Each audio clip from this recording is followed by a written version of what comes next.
Mga ka-showbiz, kumpirmado na ang matagal ng pinag-uusapang espekulasyon. Daniel at Kyla, out na ang kanilang relasyon.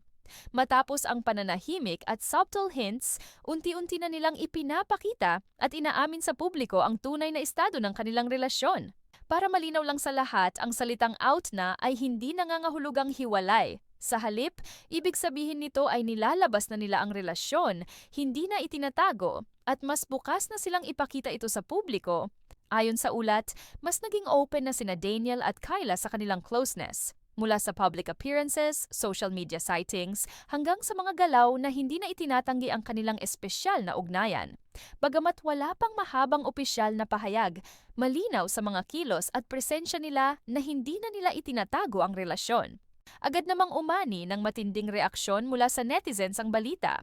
May mga natuwa at nagsabing bagay sila, habang ang iba naman ay nagulat dahil sanay silang tahimik at low-key ang dalawa.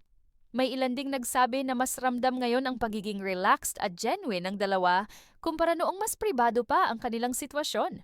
Maraming nagtatanong, bakit ngayon lang sila naging open?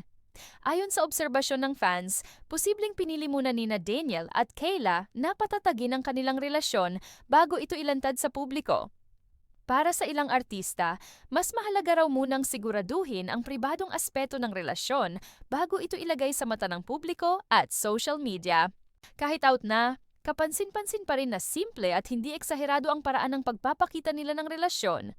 Walang grand announcements, walang scripted posts, kundi natural at kalmadong pag-amin lamang. Para sa maraming netizens, ito raw ay senyales ng maturity at respeto sa isa't isa. Para kay Daniel, ang pagiging open ay tila bahagi ng bagong chapter sa kanyang personal na buhay. Mas tahimik, mas grounded, at mas totoo. Para naman kay Kyla, ang pagiging out ay hindi tungkol sa exposure, kundi pagiging totoo sa sarili at sa nararamdaman. Sa dulo, malinaw ang isang bagay, Daniel at Kyla ay hindi na nagtatago.